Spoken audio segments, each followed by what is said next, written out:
Assalamualaikum warahmatullahi wabarakatuh. Alhamdulillahi rabbil alamin. Wassalatu wassalamu ala ashrafil mursalin Nabiyyina wa maulana Muhammadin wa ala alihi wa sahbihi ajma'in. Wa ashhadu an la ilaha illallah wahdahu la syarika lah. Wa ashhadu anna Muhammadan abduhu wa rasuluh sallallahu alaihi wa ala alihi wa sahbihi wa man tabi'al huda ila yaumiddin. Alhamdulillah, puji syukur kita haturkan kehadirat Allah Subhanahu wa taala. Pagi ini kembali kita lanjutkan kajian dengan membaca buku tafsir salat. Insyaallah masih kita lanjutkan berkaitan dengan tadabbur Al-Fatihah. Merenungi surat Al-Fatihah ketika salat, yang ini kita baca setiap saat ketika salat, karena bagian dari rukun. Selanjutnya ayat ihdinas siratal mustaqim, berikanlah kami petunjuk ke jalan yang lurus. Kita disyariatkan untuk selalu memohon hidayah, dan hidayah itu ada dua. Ada hidayah bentuknya tambahan ilmu yang disebut dengan hidayatul irsyad wal bayan. Tambahan ilmu untuk mengetahui jalan yang hak dan batil, karena masih banyak ajaran syariat yang belum kita ketahui. Sebab kita dilahirkan oleh ibu kita dalam keadaan nol, tidak tahu apapun. Wallahu akhrajakum min butuni ummahatikum la ta'lamuna syai'a. Yang kedua adalah hidayah untuk mengikuti kebenaran, hidayatut taufiq wal amal. Hidayah mengikuti kebenaran dan meninggalkan kebatilan, yang diistilahkan oleh para ulama dengan hidayah taufik. Dan untuk jenis hidayah yang pertama, kita tuliskan di sini ya, macam-macam hidayah.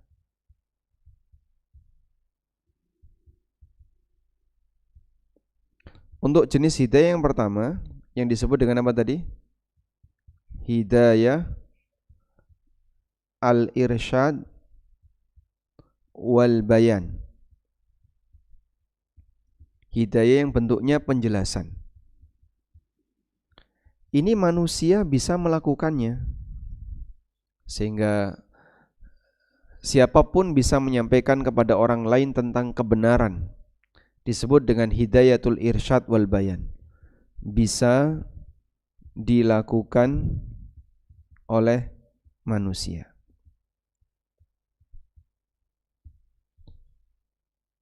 Allah Subhanahu wa taala tentang Nabi Muhammad sallallahu alaihi wasallam, wa innaka latahdi ila siratim mustaqim. Dan engkau wahai Muhammad memberikan petunjuk ke jalan yang lurus. Coba kita lihat ayatnya. Wa innaka latahdi ila siratim mustaqim. Di surat Asy-Syura ayat 52. Allah Ta'ala berfirman, wa kadzalika auhayna ilaika ruham min amrina ma kunta tadri mal kitab walal iman walakin ja'alnahu nuran nahdi bihi man nasha'u min ibadina wa innaka latahdi ila siratim mustaqim. Dan sesungguhnya engkau wahai Muhammad memberikan petunjuk ke jalan yang lurus. Ini ada di surat Asy-Syura ayat 52.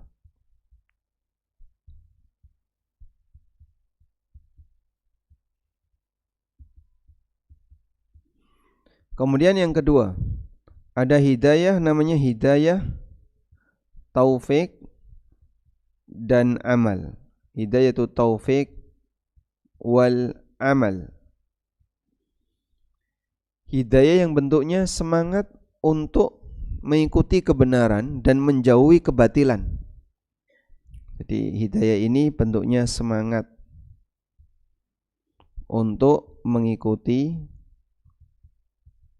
kebenaran dan menjauhi kebatilan. Nah, untuk hidayah jenis yang kedua ini di luar kemampuan manusia.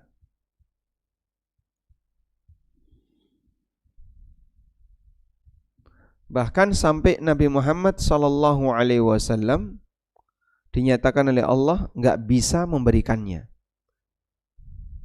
Ya. Sehingga Allah Subhanahu wa taala menceritakan tentang harapan Nabi SAW agar Abu Talib bisa mendapatkan hidayah, tapi Abu Talib tidak mendapatkan hidayah. Innaka la tahdi man ahbabta. Engkau tidak bisa memberikan hidayah kepada siapa yang engkau cintai. Man ahbabta. Ini disebutkan oleh Allah di surat Al-Qasas ayat 56.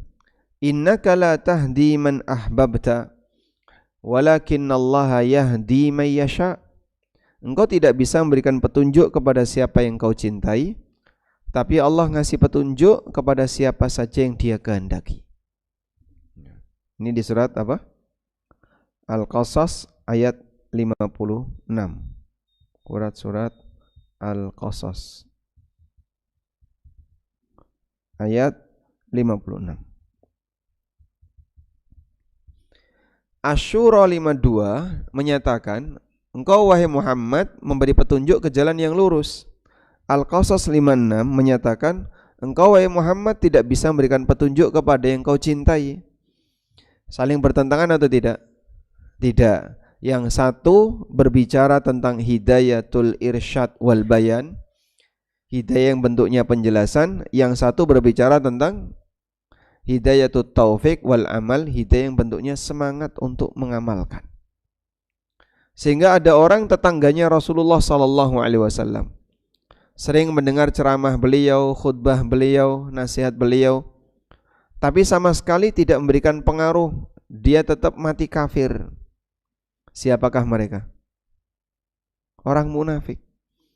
Orang munafik itu tetangganya Nabi SAW, tinggal bersama Nabi SAW, tetangganya beliau, memberikan atau mendapatkan nasihat dari Rasulullah SAW. Tapi ketika orang munafik ini mati, dia mati dalam keadaan kafir. Karena orang munafik ini tidak mendapatkan hidayatut taufik wal amal, walaupun sering mendengar ceramah. Abdullah bin Ubay bin Salul sebelum Jumatan itu dia sering berdiri di tengah makmum. Dia berdiri di tengah makmum sebelum Rasulullah SAW datang. Lalu dia memuji-muji Nabi SAW.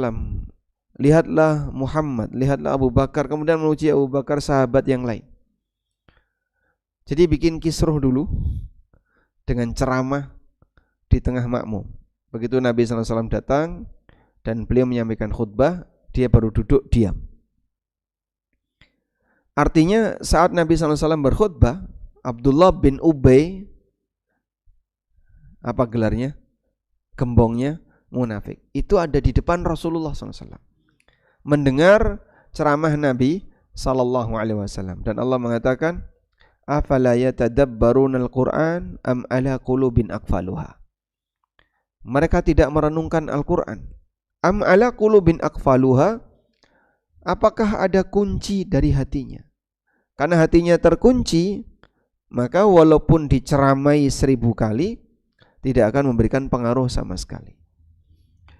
Karena itu para ulama menjelaskan tentang syarat ilmu yang manfaat.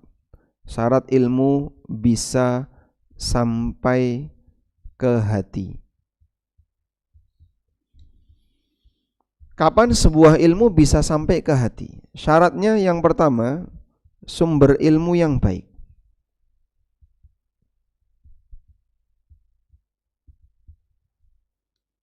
Kalau sumbernya sudah nggak baik, nggak bakalan mungkin bisa sampai menyentuh hati. Yang kedua, penerima ilmu yang hidup hatinya. Kalau hatinya mati, maka walaupun sumbernya bagus, selamanya tidak akan bisa sampai ke hati, karena hatinya mati. Dikunci dulu, atau hatinya sama sekali tidak ada keinginan untuk menerima. Disebut sebagai hati yang hidup adalah siap menerima. Yang ketiga, pendengaran yang berfungsi. Pendengaran berfungsi berarti ya dia bisa mendengarkan. Artinya tidak tertutup. Apa yang bisa menyebabkan pendengaran tertutup? Kesengajaan tuh nggak mau dengerin, menjauh. Apa yang bisa menyebabkan pendengaran tidak bisa berfungsi? Ketika orangnya tidur, ya. Sehingga pengajian setelah subuh, kemudian dikasih siraman rohani, rasane adem, ayem, merem. Kalau dia tertidur, dia merem, maka telinganya ini seperti tersumbat. Makanya Allah Subhanahu wa taala menyebutkan orang kafir yang sudah demikian dikasih peringatan, tapi kok enggak sampai, seolah-olah wa fi adhanihim waqra, di telinganya itu ada tutup. Di telinganya ada tutup, bro. Padahal kan dia bisa mendengar, Pak. Iya, karena dia enggak mau gatekno, tidak mau memperhatikan. Allah Subhanahu wa taala ungkapkan ya, bahwa manusia yang tidak mau mendengarkan kebenaran itu seperti ada tutup di telinganya.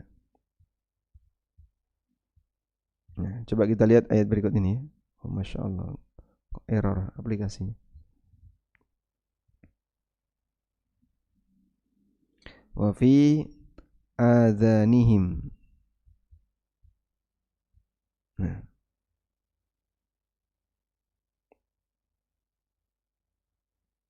Seperti di surat Al-Isra ayat 46. Wa ja'alna 'ala qulubihim akinnah.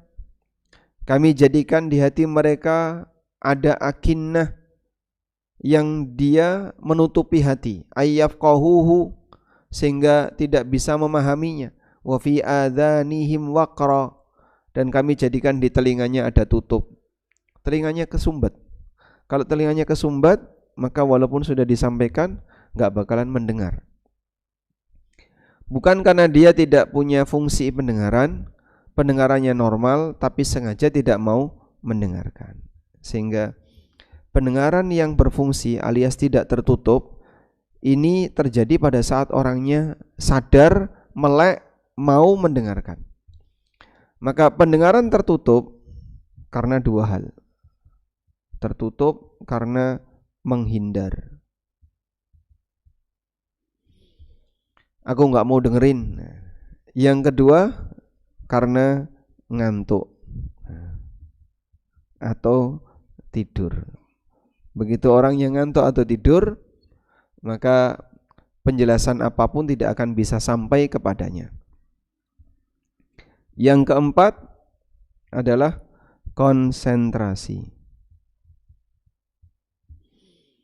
Fokus. Karena kalau tidak, ini nanti bisa menghilangkan atau bisa menghalangi, tidak menghalangi sampainya ilmu ke hati. Tidak menghalangi ilmu ke hati. Jadi sederhananya Bapak Ibu, Anda bisa bayangkan ini seperti ada aki ini terhubung dengan kabel.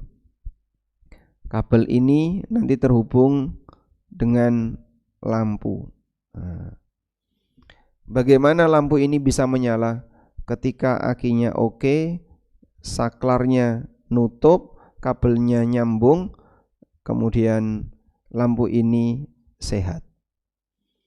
Itulah 4 syarat ilmu manfaat yang bisa sampai ke hati, ditegaskan oleh Allah di surat Qaf ayat 37. Inna fi dzalika la dzikra liman kana lahu qalbun aw alqas sam'a wa huwa syahid. bahwasanya dalam Al-Quran itu merupakan peringatan bagi orang yang punya hati, maksudnya hatinya hidup, lampunya ini sehat. Kalau lampunya pedot, walaupun akinya bagus, gimana Pak? Nggak bakalan nyala. Tapi kalau lampunya sehat, di mana hatinya itu mau menerima, maka ada peluang untuk bisa nyala. Dan Bapak kalau nggak fokus, misalnya lagi mikir sarapan, atau mikir di luar, apalagi pas hujan, tiba-tiba ibu-ibu mikir jemuran, itu seperti saklarnya putus. Mau ngomong apa tuh Pak Ustadz? Ngomong.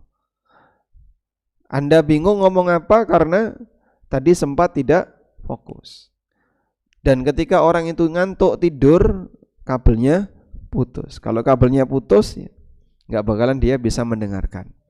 Sampaikan pesan seperti ini dalam khutbah Jumat. Karena dalam khutbah Jumat kabelnya itu sering diputus, do turu. Dalam khutbah Jumat ada yang mainan HP, tidak konsentrasi. Dalam khutbah Jumat ada yang enggak gubris, buat diceramai enggak diceramai, orang gubris. Sehingga hatinya mati. Nah, kalau seperti ini caranya, walaupun didatangkan khatib dengan ceramah yang sangat bagus, tidak akan bisa memberikan pengaruh sama sekali. Nah, kita nyalakan lampu ini setiap saat dengan mendengarkan ceramah, dan syaratnya 4 ini harus dalam kondisi oke. Baik, maka jangan ngantuk ya. Kita lanjutkan. Kita memohon kepada Allah Subhanahu wa taala kedua jenis hidayah di atas. Dan doa ini termasuk salah satu di antara doa terbaik yang paling dibutuhkan hamba.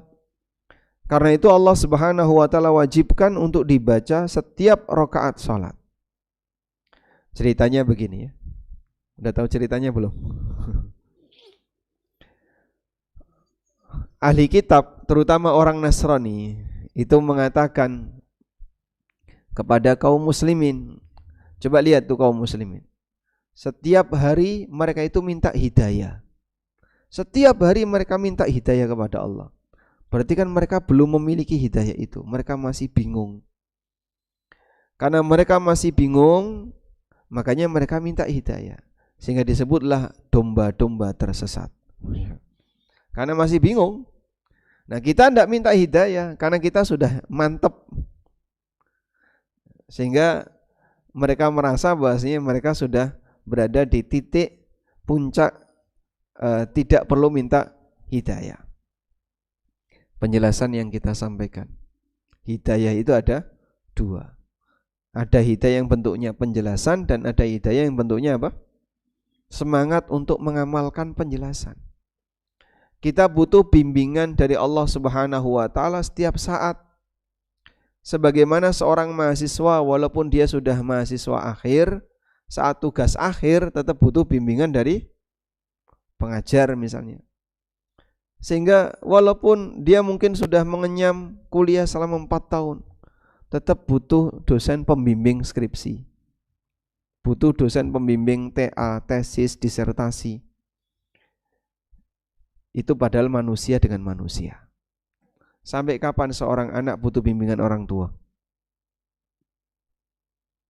Sampai dewasa? Usia berapa? Sampai balik? Begitu sudah balik, gak usah dibimbing, lepaskan saja. Dia nanti nyari sendiri. Gak bisa seperti itu. Semua orang butuh bimbingan orang lain yang lebih senior, apalagi kepada Allah Subhanahu wa taala. Sebab perjalanan hidup ini panjang, dan tidak ada satupun manusia yang bisa memastikan apakah dia nanti bisa tiba di ujung dalam kondisi selamat, ataukah tiba di ujung dalam kondisi celaka. Baik.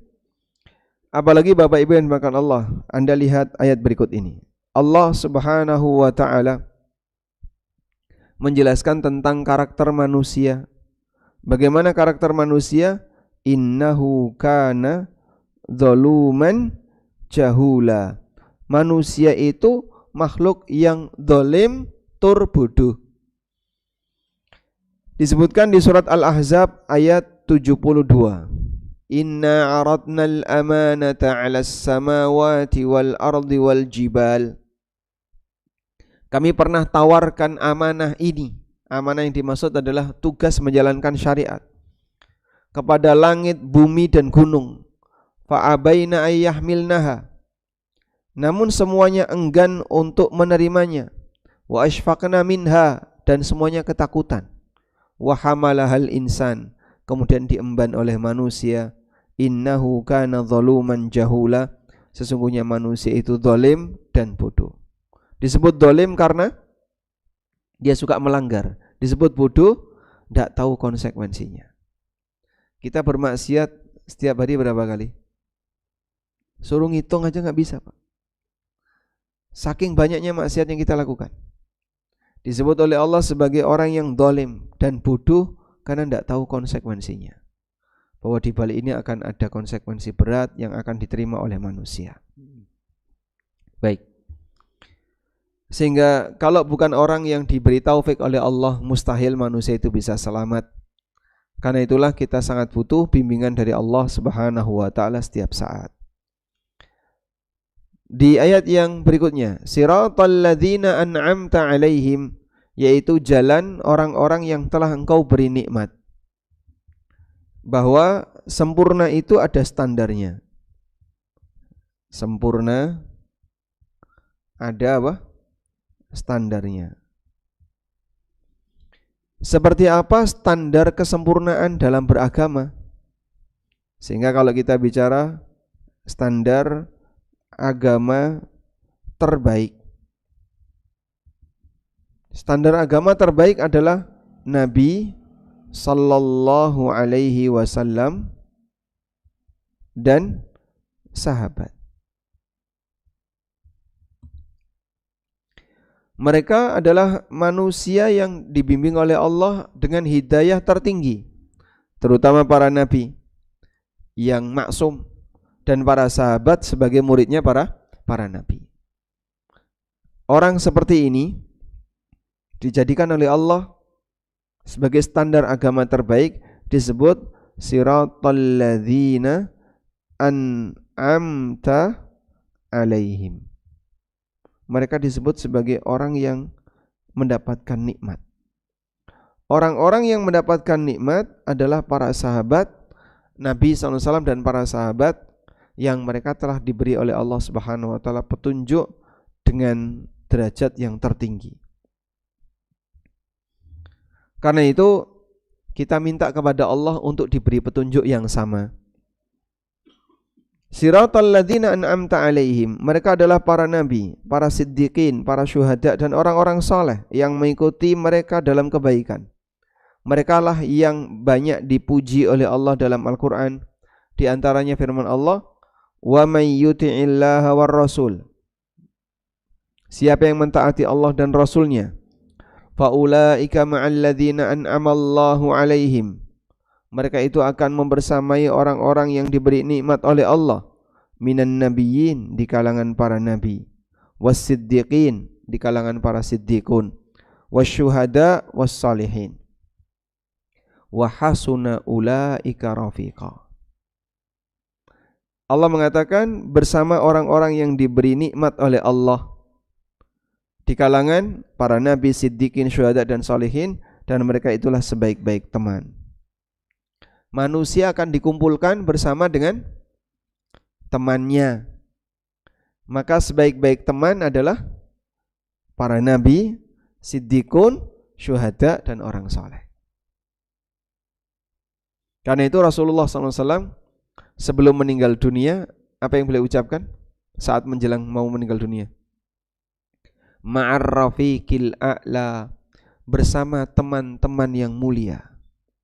Dalam riwayat yang lain beliau mengucapkan ma'alladzina an'amallahu alaihim, aku ingin dikumpulkan bersama orang-orang yang diberi nikmat oleh Allah. Jadi hamba yang mendapatkan hidayah itu disebut sebagai hamba yang diberi nikmat oleh Allah. Ini menunjukkan bahwa nikmat itu ada dua. Ada nikmat yang bentuknya nikmat muqayyadah, nikmat yang terbatas, bisa dinikmati hanya di kondisi tertentu. Ini dirasakan hanya di dunia. Itu pun kalau orangnya sehat. Contohnya Pak, nikmat materi. Contoh adalah nikmat materi. Kapan seseorang bisa merasakan nikmatnya materi, Pak? Kalau dia sehat. Begitu sakit, panganan rasanya pahit. Sehingga ada orang misalnya Pak, mohon maaf misalnya dia kaya raya, tapi sakit-sakitan, bisa nggak dia menikmati hartanya? Oh bisa Pak Ustadz. Apa itu? Kan dibawa ke rumah sakit. Karena dia punya harta sehingga bisa dibawa ke rumah sakit. Dia bisa menikmati hartanya. Lebih nyaman mana? Tidur di atas karpet di masjid atau tidur di atas sofa yang empuk ber-AC tapi di rumah sakit? Yang mana yang lebih nyaman? Di sofa atau di kasur yang empuk? Kita akan merasa lebih nyaman tidur di masjid walaupun di atas karpet. Tidurnya orang sehat meskipun kepanasan, meskipun kedinginan, meskipun di atas becak, Pak ya. Itu lebih nyenyak daripada tidurnya orang sakit. Orang sakit walaupun kelihatan tidurnya nyenyak, tapi mimpinya gak karu-karuan ya. Kadang ono mimpi ditindih batu, ono mimpi. Sebab orang sakit suasana batinnya itu gak nyaman. Baik. Maka sebuah nikmat akan bisa dirasakan di dunia saat yang bersangkutan sehat. Sehingga nikmat muqayyadah ini dibatasi oleh Allah. Sangat dibatasi. Batasannya itu banyak sekali Pak. Baik, saya tanya, apa makanan yang paling Bapak sukai? Gudeg. Bapak senang gudeg ya. Ketika Bapak senang gudeg misalnya, Bapak kuat berapa lama jika Bapak dikasih gudeg setiap jam sekali? Nggih. Belenger. Sehingga mungkin baru 2 piring wis belenger. Jadi kita diberi oleh Allah rasa bosan. Belum lagi aneka pantangan. Pak, gula loh Pak. Nah, ini enggak jadi. Mau makan gudeg jadi mundur. Kenapa? Resiko gula, resiko kolesterol. Belum lagi nanti pantangan yang lain. Ada orang seneng tongseng. Diberi oleh Allah Subhanahu wa taala untune loro. Bisa enggak merasakan tongseng? Nah. Apalagi nyuwun sewu simba-simba yang rahang gigi geramnya sudah ndak ada. Mangan sate kok dimut. Mbah sate kok dimut to, Mbah. Ah isane monggo yang ngene kok. Mong dimut terus dilek. Mangan tongseng ya dimut. Nggih, Pak. Dan suasana yang paling menyakitkan bagi orang tua adalah saat Idul Kurban. Yang lainnya bisa merasakan enaknya sate, enaknya tongseng. Simbae mung iso nyawang. Baik. Ini nikmat muqayyadah. Kemudian yang kedua ada nikmat mutlaqah. Nikmat mutlaqah. Ini nikmat yang dirasakan setiap saat. Di dunia dan di akhirat. Di dunia orang bisa merasakannya, di akhirat juga bisa merasakannya. Bahkan di dunia dalam kondisi apapun orang bisa merasakannya. Orang sakit bisa nggak bahagia Pak? Bisa atau tidak? Bisa. Dan yang dimaksud dengan nikmat mutlaqah di sini adalah ketenangan batin. Ketenangan batin karena dekat dengan Sang Pencipta. Allah Subhanahu wa taala mengatakan ala bidzikrillahi tatmainnul qulub. Bukankah dengan zikrullah seseorang bisa menjadi tenang hatinya? Ada orang walaupun dia duduk di masjid, tidak ada makanan, tidak ada minuman, dia tidak sedang rebahan, tapi karena lagi zikir rasanya tenang. Sehingga dia bertahan, kok gak mulai-mulai toh Pak, ning omah ono panganan, dia tetap bertahan di masjid. Karena dia merasakan ketenangan di masjid. Alhamdulillah seperti Masjid Marhamah ya, yang zikir sampai syuruk walaupun gak ada kajian. Banyak gak Pak pesertanya Pak? Banyak. Sehingga mereka menghadap ke arah kiblat sambil zikir nunggu syuruk. Walaupun di rumah sudah ada sarapan, sudah ada teh, kopi, tapi dia masih bisa menikmati zikir. Apa yang Anda rasakan ketika zikir itu? Ayem. Yang dirasakan apa? Ayem. Nikmat itu bentuknya ayem. Nikmat berupa ayem ini bisa dirasakan oleh siapapun, sampai orang sakit pun bisa Pak. Maka nikmat seperti ini tidak akan didapatkan kecuali mereka yang dekat dengan Allah Subhanahu wa taala. Karena itu walaupun Nabi SAW sakit, dalam situasi ketika beliau menjelang wafat, yang sakitnya itu 2 kali dari sakit manusia biasa, tapi beliau bisa merasakan kedekatan dengan Allah. Itulah nikmat batin. Nah, kita lebih sering memperhatikan nikmat muqayyadah daripada nikmat mutlaqah. Sehingga nek golek donya, Masya Allah, sampai diperjuangkan hingga tua. Bapak wis umur sakmene ya sik golek, ya mikir putune, mikir anake. Karena yang dia pikirkan adalah apa yang bisa aku tinggalkan untuk keluargaku. Sudahlah Pak, pasrahkan saja kepada Allah. Karena masing-masing sudah diberi jatah rizki oleh Allah. Kalaupun ada orang tua yang mati tanpa meninggalkan warisan sama sekali, apakah ahli warisnya kaliren? Ternyata tidak. Ahli warisnya tetap bisa mendapatkan rizki, sebab yang jamin rizki bukan orang tua tapi Allah Subhanahu wa taala. Umar bin Abdul Aziz itu salah satu di antara khalifah tapi tidak meninggalkan warisan selain rumah. Seluruh hartanya itu disedekahkan selain rumah tempat tinggalnya. Lalu saat beliau itu enggak punya apa-apa menjelang wafatnya, padahal raja lah ketika itu Pak, ada salah satu keponakan atau sepupu beliau datang membawa emas dalam jumlah banyak.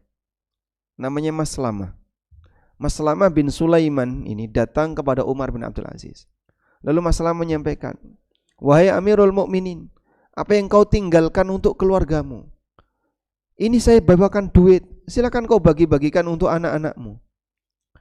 Maka Mas Slama ini diminta oleh Umar bin Abdul Aziz, sudah kamu kembalikan saja harta itu. Datangkan anak-anakku.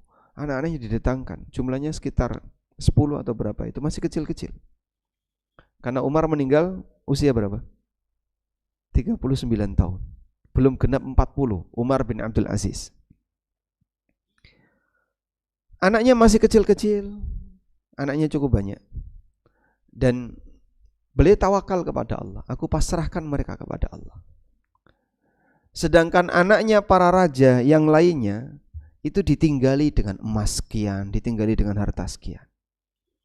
Diceritakan setelah Umar meninggal dunia dan anaknya ini dewasa, anaknya raja yang ditinggali harta tadi setelah dewasa utang kepada anaknya Umar bin Abdul Aziz.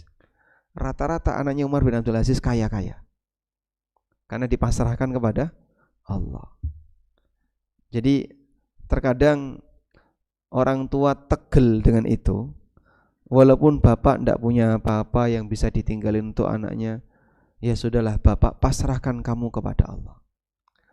Kalau seseorang dipasrahkan kepada Allah, maka Allah Subhanahu wa taala yang akan ngurusi. Selanjutnya, ghairil maghdubi alaihim waladdallin, bukan jalan yang orang yang kau murkai dan bukan pula jalan orang yang sesat. Bapak perhatikan ini Pak. Yang dimaksud golongan yang dimurkai adalah orang Yahudi. Mereka dimurkai karena tahu kebenaran tapi tidak mau mengamalkan. Yang dimaksud dengan jalan orang yang sesat adalah Nasrani. Mereka disebut orang yang sesat karena mereka banyak salah dalam beramal. Banyak salah dalam beramal disebabkan tidak punya panduan. Isinya cuma punya semangat tapi tidak punya panduan.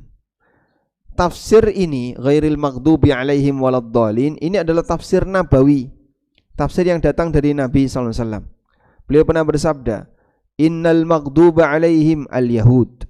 Yang disebut dengan al-maghduba alaihim adalah Yahudi. Wa innad dallin an-nasara. Dan yang disebut dengan ad-dallin adalah Nasrani. Hadis ini sahih diriwayatkan oleh Imam Ahmad dan sanadnya dihasankan oleh Syu'aib al-Arnaud. Dari sinilah kita bisa melihat bahwasanya ada dua hal yang dibutuhkan oleh orang. Dua kunci hidayah. Yang pertama adalah pengetahuan atau pemahaman agama yang benar. Pemahaman agama yang benar. Manusia yang punya pemahaman agama yang benar, pengetahuan agama yang benar, ini disebut dengan Al-Mahdi. Disebut apa? Al-Mahdi. Al-Mahdi artinya orang yang mendapatkan petunjuk. Yang kedua, kunci hidayah yang kedua adalah semangat melakukan kebenaran, semangat mengikuti kebenaran, sehingga perbuatannya sinkron dengan ilmunya. Maka amalan sinkron dengan apa? Ilmu. Dia mengetahui ilmu tertentu yang isinya kebenaran dan amal perbuatannya sinkron dengan ilmu itu. Makanya ada istilah mengamalkan ilmu yang sudah didapat. Dan orang seperti ini disebut dengan ar-rasyid. Manusia yang mendapatkan ar-rusydu. Manusia yang mendapatkan apa? Ar-rusydu. Nah, khulafaur rasyidun al-mahdiyun itu gelarnya dua ini, Pak. Khulafaur rasyidun al-mahdiyun digelari oleh Nabi sallallahu alaihi wasallam. Mereka adalah khulafa yang rasyidun dan mahdiyun. Disebut mahdiyun karena pemahamannya benar, yang dipelajari benar. Disebut ar-rasyidun karena praktek perbuatannya sinkron dengan ilmunya.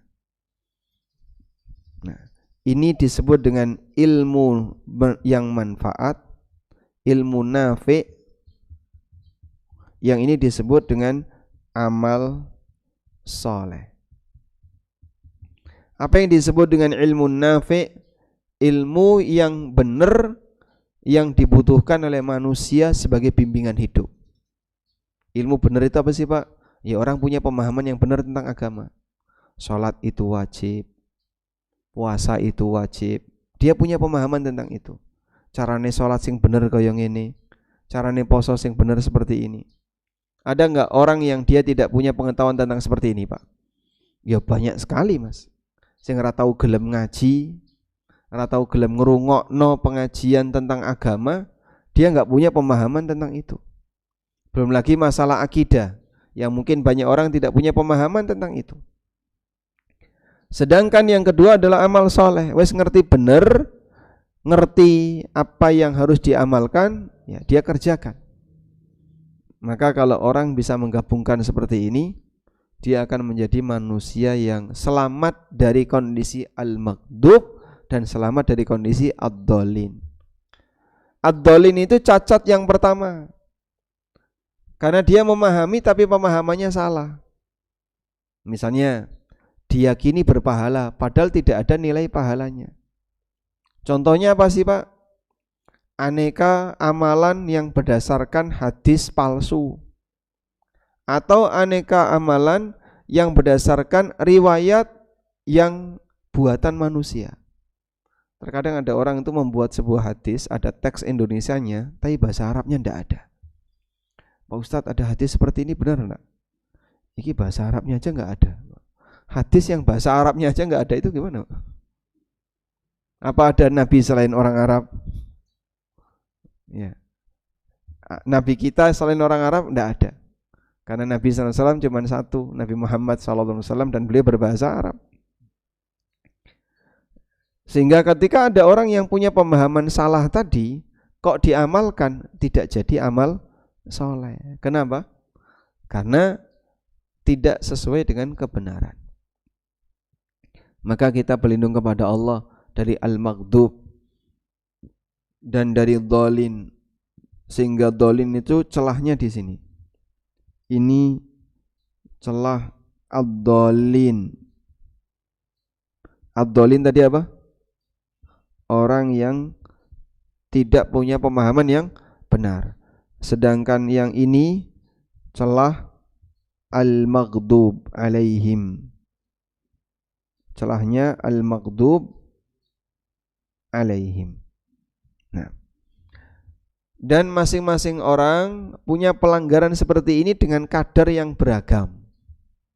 Saya punya pelanggaran seperti ini sebagaimana Bapak Ibu punya pelanggaran seperti ini. Ada yang wis ngerti nek iku ra entuk ya tetap dilakoni. Berarti dia punya pelanggaran al-maghdub tapi kadar yang lebih ringan. Ada yang enggak ngerti tapi rajin mengamalkan. Misalnya dia mendapatkan hadis palsu terus diamalkan, maka dia mengalami kondisi seperti orang Nasrani tadi, dhal, dan disebabkan karena dia tidak punya ilmu yang benar. Wallahu ta'ala alam. Baik, mungkin itu yang bisa kita sampaikan. Semoga apa yang kita bahas ini bermanfaat. Wassallallahu ala nabiyyina Muhammadin wa ala alihi wa sahbihi wasallam.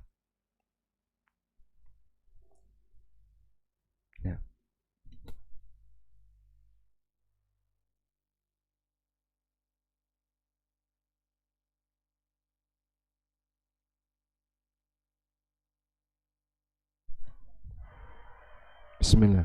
Ada yang mau disampaikan, Pak? Tidak ada? Nah, silakan. Mungkin langsung saja karena mikrofonnya kayaknya rusak. Dalam posisi mati. Hidup.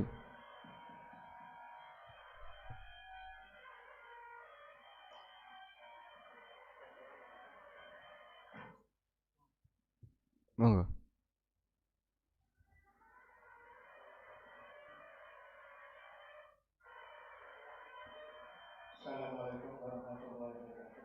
Waalaikumsalam warahmatullahi wabarakatuh.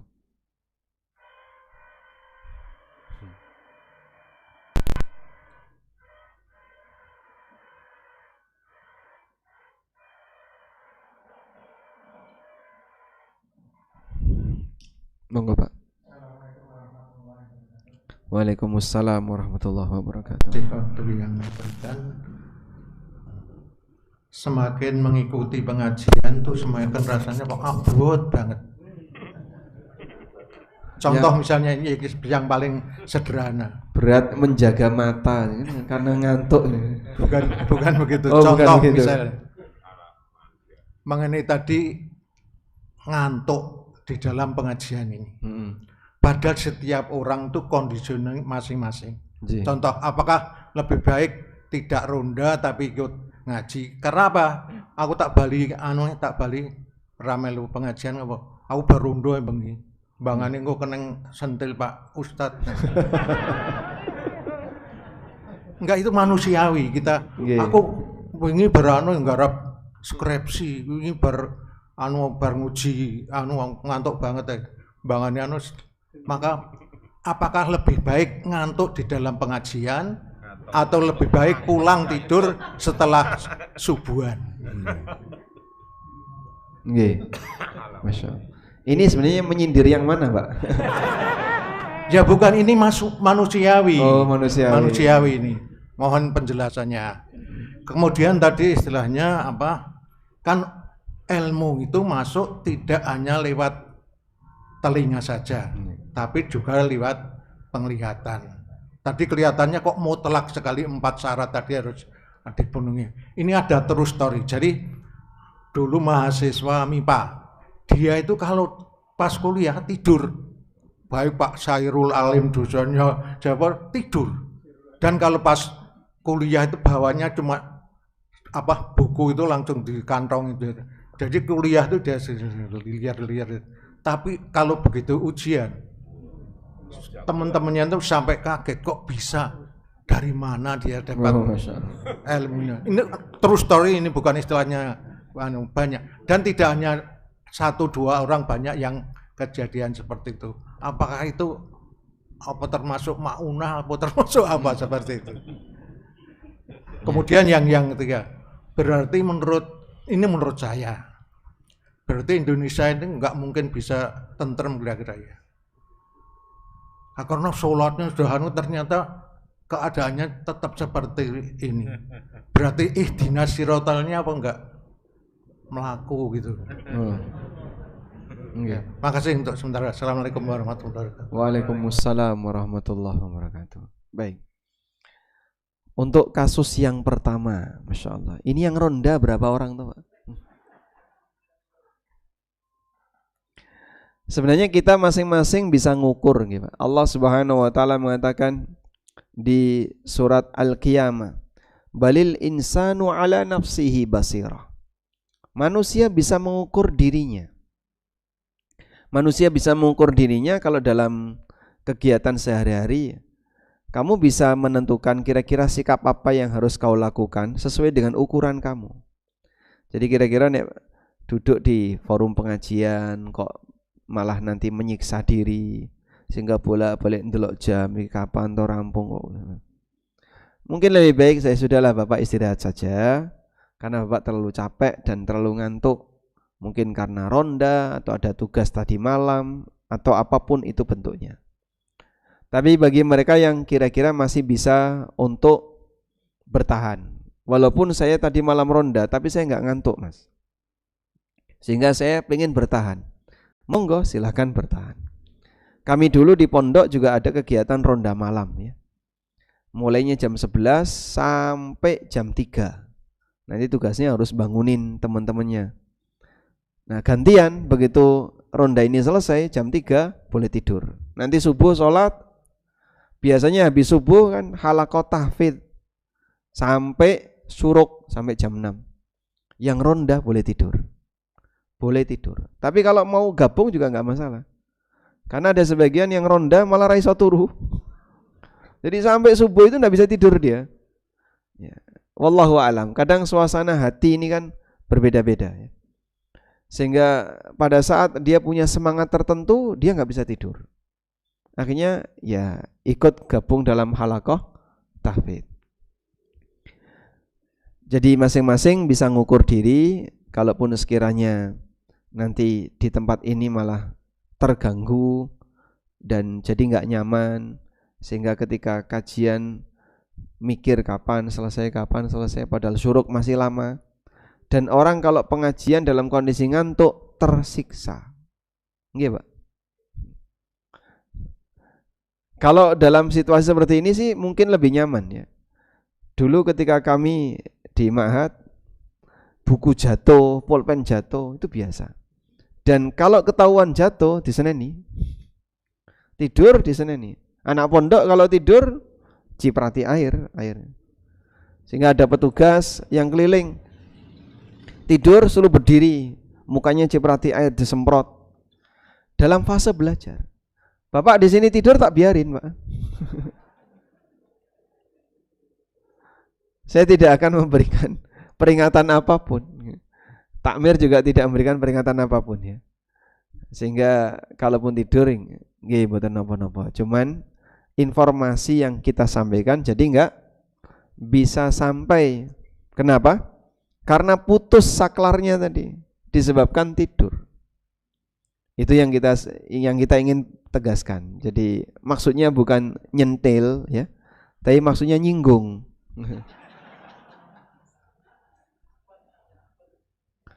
Agar ya ketika berada di forum kajian biar bisa menerima ceramah, khutbah, termasuk ketika Jumatan ya. Nek ditinggal turu kan sama saja. Kadang ada yang dari awal itu nyender di belakang itu. Nyender di belakang kok merem. Ini saya baru saja naik mimbar ya, nyender neng guri karo merem. Walaupun diceramai sekian kali tidak akan bisa memberikan pengaruh karena ditinggal turu. Maka tidur itu memutus pendengaran. Makanya Ashabul Kahfi itu ditidurkan oleh Allah dengan cara apa, Pak? Dengan cara telinganya ditutup. Allah Subhanahu wa taala berfirman tentang Ashabul Kahfi. Wa darabna ala adanihim, gimana, Pak? Wala bithu fi kahfihim fadarabna ala adanihim fil kahfi sinina adada. Fadarabna ala adanihim fil kahfi sinina adada. Kami tutupi telinga mereka di dalam gua selama bertahun-tahun. Berapa tahun? 309 tahun. Sebab orang tidur itu enggak dengar, Pak. Makanya dia ketika disuruh bangun enggak dengar. Ya mungkin sayup-sayup mau kurung apa kok seperti dipanggil bapak, dipanggil ibu, dipanggil istrinya. Begitu digoyang, setelah itu dipanggil baru dengar. Demikianlah kondisi orang tidur. Ada yang getap ya, sehingga bunyi apa dikit bangun. Kadang ada yang alarm bunyi nggak bangun. Begitu bangun telat, aku mau ora krungu alarmnya bunyi. Dikiranya alarmnya mati, padahal bunyi nyala kenceng. Tapi karena dia sedang deep sleep, sedang tidur pules, walaupun alarm ada di sampingnya nggak dengar. Demikianlah pengaruh dari tidur. Maka tidur itu bisa menyumbat telinga. Begitu, Pak ya. Nah, kemudian yang kedua, soal apa tadi, Pak? True story. True story tadi terkait mahasiswa yang tidur. Sebenarnya beliau bukan tidur ya. Merem tapi goyang-goyang. Ngrungokno. I'm listening. Dia mungkin bisa mendengarkan. Maka itu yang ditangkap. Tapi dari hasil yang dia tangkap saat mendengarkan itu masuk dalam memori dia. Ya boleh saja. Makanya misalnya kok bapak-bapak merem karo goyang-goyang ngrungokno, Masya Allah. Ini biasanya kalau ujian juara 1 ini. Itu kalau dia masih menyala hatinya. Tapi kalau dia tidur bener tidur, ya nggak bakalan bisa sampai. Dulu ada sebagian ulama, kalau tidak salah Ad-Daruqutni yang punya pengalaman kayak gitu ya. Jadi Ad-Daruqutni ketika berada di forum gurunya itu beliau merem sambil goyang-goyang ini. Tapi ditegur sama yang lain, murid-muridnya yang lain. Selesai ditegur, Ad-Daruqutni itu bisa menyebutkan sanad yang disampaikan oleh gurunya tadi dalam forum kajian. Dari mulai awal sampai akhir. Sekali mendengar hafal. Ada beberapa ulama yang punya kemampuan seperti itu. Ya boleh-boleh saja kalau misalnya orang mau belajar dengan model kayak gini. Merem karo goyang-goyang dan paham, sah-sah saja. Dulu saya juga punya murid kayak gitu. Punya teman waktu belajar di pondok ya. Setiap kali kajian pasti tidur. Sudah dipastikan, Pak. Sampai dia sendiri tuh merasa bingung. Saya tuh tertekan dengan kayak gini.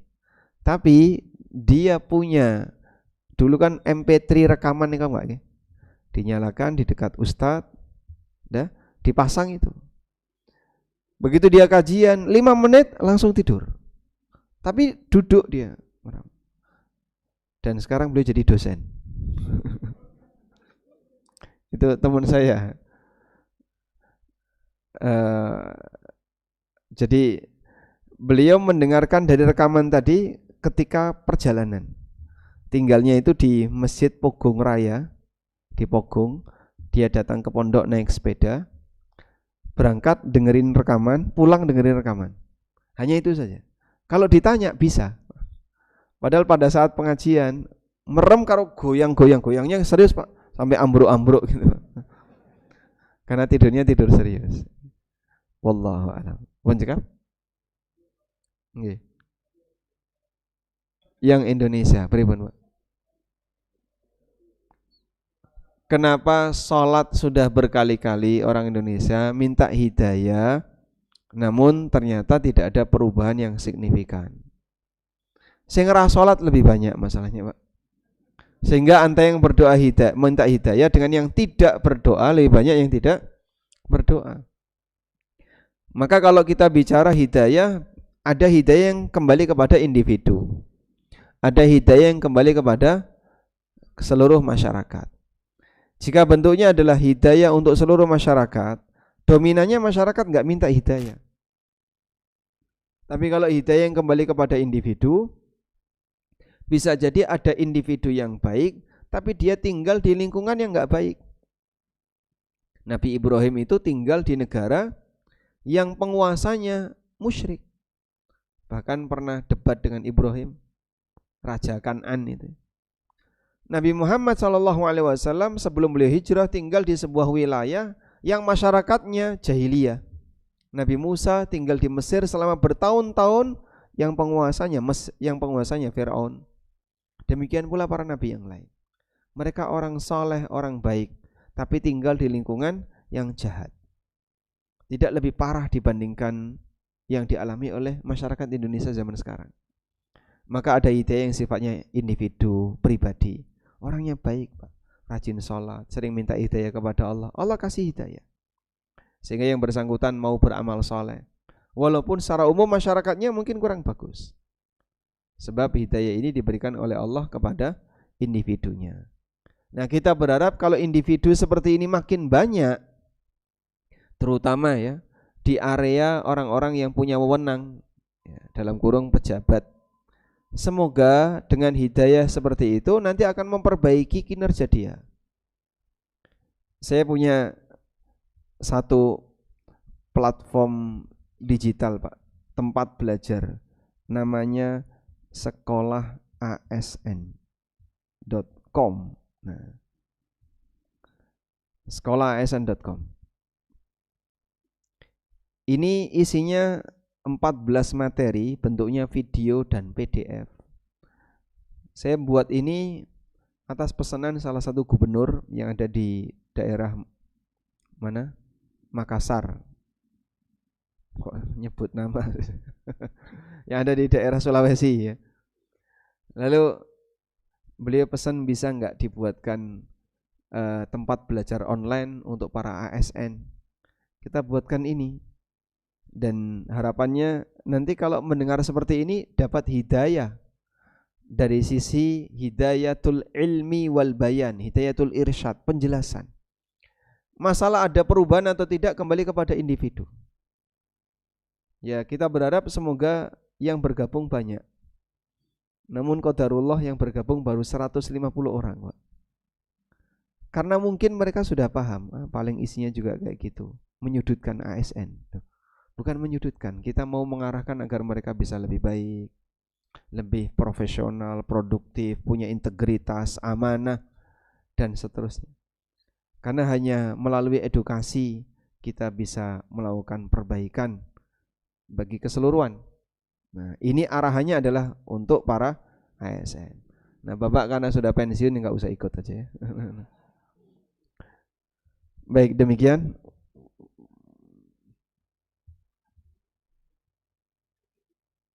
STPDN, Sekolah Tinggi Pemerintah Dalam Negeri.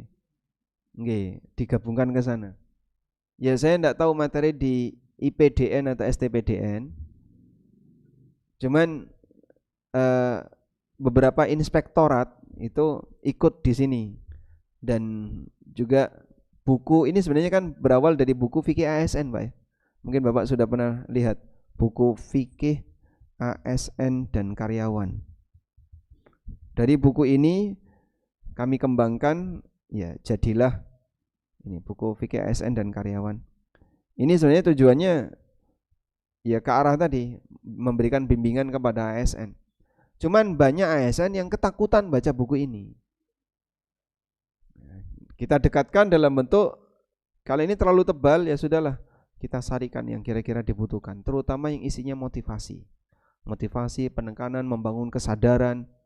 Sebab kalau berangkat dari sini orang punya kesadaran yang lebih tentang masalah hisab hari kiamat, semoga nanti ada perubahan. Baik, mungkin itu. Semoga bermanfaat. Wa sallallahu ala nabiyyina Muhammadin wa ala alihi wa sahbihi wasallam. Wa akhiru da'wana anil hamdulillahi rabbil alamin. Wassalamualaikum warahmatullahi wabarakatuh.